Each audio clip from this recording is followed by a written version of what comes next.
Okay, another one. This time, we do have parentheses, so we're finally going to distribute.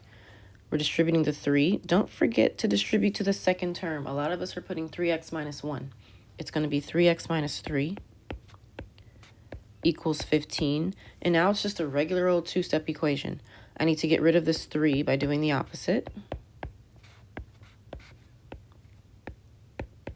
So 3x is 18.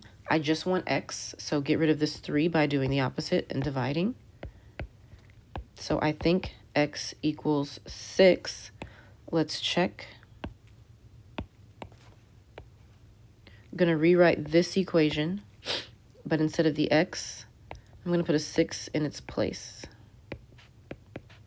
When you have all the numbers, you don't need to distribute, right? I can just do 6 minus 1, which is 5. You distribute when you're not sure what one of those numbers is, when you have a variable. 3 times 5 is 15. Same number on both sides. I can write my answer in the box.